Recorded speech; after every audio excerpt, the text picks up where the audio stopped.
Hi guys, it's Allison. This video will just be a few simple exercises to maybe help you get into the wheel pose, and if not, it will at least get you kind of a nice integration of shoulder to torso. So the first piece we're going to practice involves using a blanket and maybe blocks or a ball or maybe another rolled up blanket behind you. So I'm going to use one block. I'm going to start pretty easy, and I'm going to place it right between my shoulder blades and my upper back. Now, when I come down onto my back, I want to position this so that I have some room behind me so that my seat is on the blanket, right? My block is supporting the back bend, and the blanket is a little bit behind, right? If the blanket is too far underneath you, you'll have to reposition. If you're using a really high block, I have these really skinny ones, and you find it's too much on your neck, you can always use something under your head as well, right? Okay, now from here, take a few cycles of breath. You can rest your arms. And of course, you're starting to bend the upper spine. You can use the image of the upper spine sort of laying back into block or ball or blanket. So we're trying to get away from just shifting the ribs forward and rather allowing this really gentle curve of the spine. Now we're going to take the hands back, and if you've been in my classes, you've done this exercise. I'm going to take a hold of the end of the blanket, and I'm going to do my best to bring the elbows a little bit in. They don't have to be shoulder distance. We're just trying to feel the shoulder blades widening a little bit underneath you. And I'm noticing when I do that, I have to kind of readjust my head and make sure everything feels good on my neck. Now from here, without actually doing this, I'm just going to show you the direction. You're holding the blanket. You're going to pull the mat or the blanket away from you, right? It might not look like much if you're watching the video, but as I'm trying to stretch the blanket away from me, it's going to create this deepening down the feel of the shoulder. I can feel that the muscles of the sides of my ribs, it's the serratus anterior, I'm feeling these muscles help to draw the shoulder blade forward, right? My elbows are still pointing relatively up. So it's not this. If you're doing this and your shoulders are popping up, you're not going to get the same benefit. So we're taking elbows in, dropping the armpits, and then pulling as if the blanket back. The other bonus about this is that you might feel the very, very front of the abdominals need to counter so that you don't just arch off of the block. So it's like a little upper abdominal exercise as well. Okay, so that's kind of piece one. So the ingredients that we just worked with were shoulder blades a bit forward on the ribs, right? Elbows about shoulder width distance, maybe wider. And just getting the feel for pulling the hands in one direction to create the response in the shoulder socket opposite direction. Okay, so after you've gotten that, we're going to come up and come back to a stand. So you can either come straight up, depending on your block configuration. I'm actually going to roll to my side. And even just that is so nice. It's simple, but it should feel like, oh, I just stretched my upper spine in a way maybe I haven't done in a while. Now for this next piece, we're going to use two blocks. If you don't have blocks, you can use a strap. Right? If you have two blocks, this is going to get a little bit more challenging, which is nice. So I'm going to hold the blocks end to end. And I'm not going to hold on to them with my fingers. I'm just going to lightly hold on to them with my hands, which might mean they fall apart. Doesn't matter. Okay, now same exact thing we just did. I'm going to take the blocks up. I'm going to bend my elbows, and I'm going to think blocks back. Blocks back is very different than blocks down. So I'm imagining that my elbows are going to stay relatively where they were as I bend my elbows back. And all those things we did on our back, I'm going to think shoulder blades, forward on the ribs. I'm thinking deep through the armpits. And this should feel like a little bit of challenge and a little bit of strengthening to your shoulders. Okay, so that's piece one. You can come back up and release. I'm going to add on a little bit. You're welcome to stay with that same exercise, or same piece, you can come back with the elbows. And then from here, without letting your head drop back. So in fact, keep like an orange width distance between your chin and your chest. You can allow for the subtlest bend through your spine. So really subtle. In fact, I'm going to come to a point where I feel like this little tremble through my belly muscles, which are holding me up. They're acting as the brake to keep me from falling back. And you can maybe be able to see that and hear it. Now I'm going to keep that little tremble, and then from there I'm going to take the blocks back, which is the same thing as maybe straightening through your elbows. Nice little tremble, fun to talk. Right? And then you can stand up through your legs, come up and forward, release.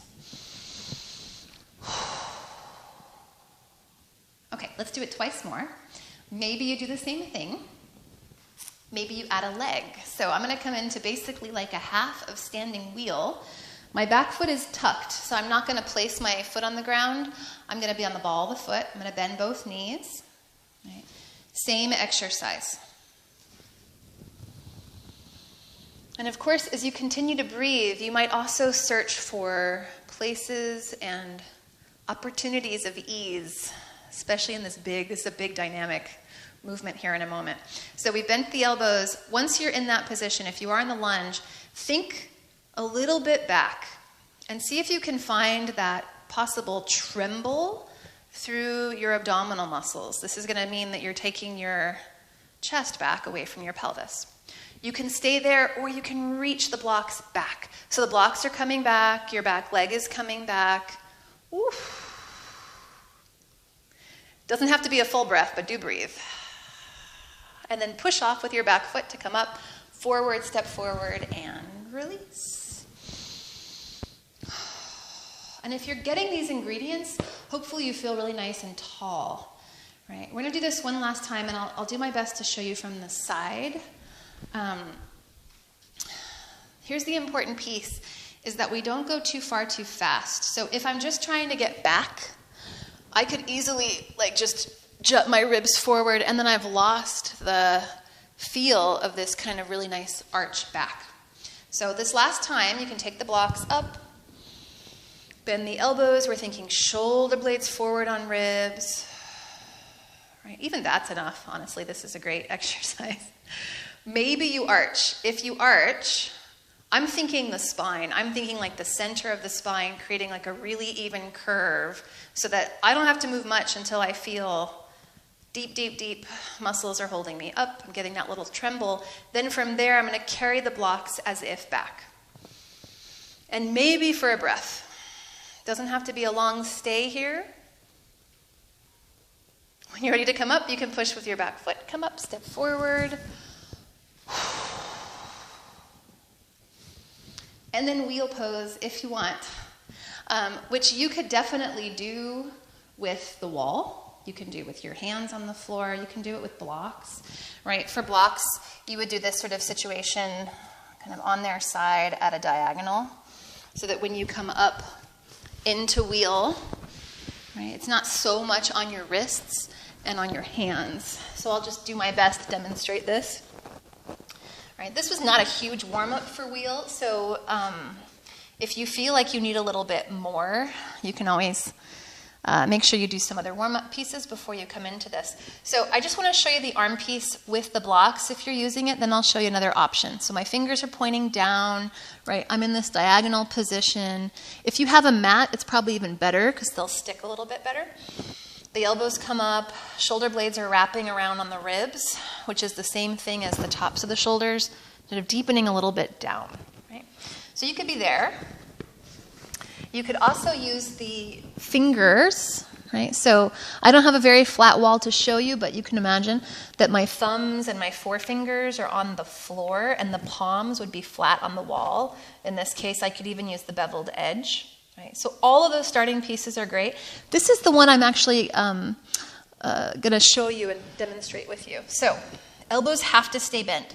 See if you can feel that if you push with the hands, instead of your body scooting forward, you're going to use your legs to counter. So your legs are going to push as you push your hands. And then from there, maybe you can lift. Maybe you can bring your chest toward the wall. I always get a nice crack from that one. Right? And then to come down, you do the whole thing in reverse, and maybe you come to the back of your head, and you roll back down. Any of those variations, hands on blocks, on wall. Of course, you could do the classical wheel with the hands next to you. But I do suggest trying the wheel pose a few times until your body gets familiar with it. You can also do any of those pieces before. It's a really nice chest and shoulder opener. Right? Now, after you do wheel, let's come into just a really gentle counter pose of a seated twist. So you can come around to one leg forward and one leg crossed over. And you can draw that knee in. So my right leg is crossed over. I'm going to use my left arm to wrap around and take my right hand behind. A few gentle breaths and a twist.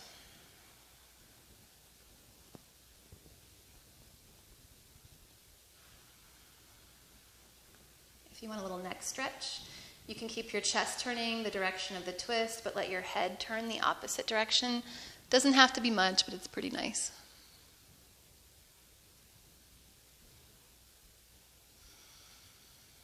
And then to release, you can undo, gently come back around to center, and lay your top leg down onto your bottom leg. All right.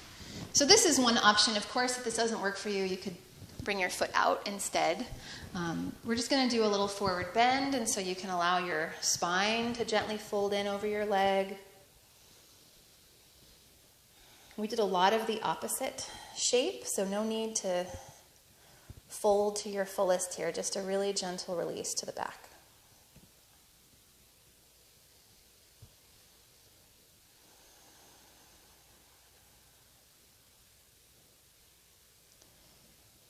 And then when you're ready, you can help your way up, unwind, and switch sides. So I'm going to cross my left leg over.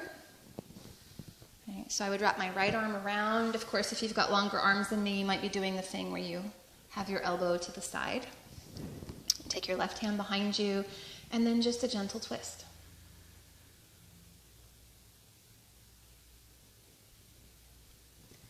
My approach to twists is that the breath can move you, and if you land in a spot and you feel like you're just holding still or you're just waiting for the pose to end, see if you can let it be like the gentlest twist possible, so you actually feel breath is moving you deeper and deeper.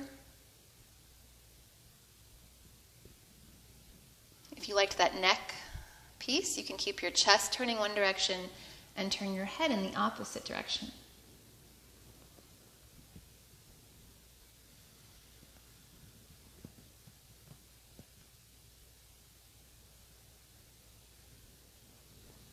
And maybe the next time you exhale, you come back to center and lay that top leg either onto the bottom leg, or of course, you can come to the Janu Shirsasana with the leg to the outside.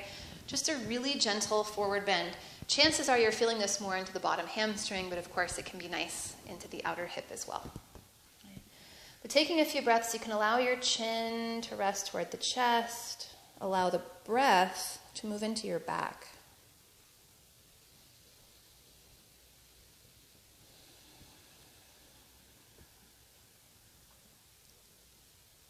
Of course, forward bends are not only nice counter poses for back bends because of obviously stretching the muscles that helped to lift you, but also they're a nice counter to kind of the energetic side of the pose. So you can make your way up when you're ready. Wheel, back bends, they're very opening outward positions. They're very sort of like very vulnerable positions in some ways. They're great to practice on days when you feel like, I don't really want to be around people. They can help to kind of open you in that way. But of course, then if you're too much this way, it's nice to have a little folding forward as a counter. So do give yourself a moment to rest. What might be nice is resting in seated, cross-legged, of course, lotus, if that's available to you. Or you might actually rest into a wide-legged child's pose. But we'll take a few breaths. You can allow your eyes to relax closed.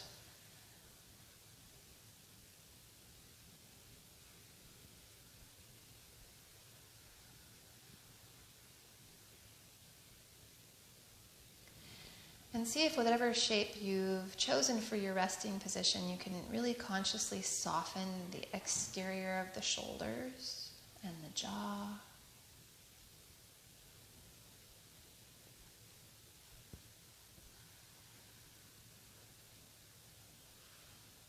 allow for those really deep, relaxing breaths, moving in 3 dimensions.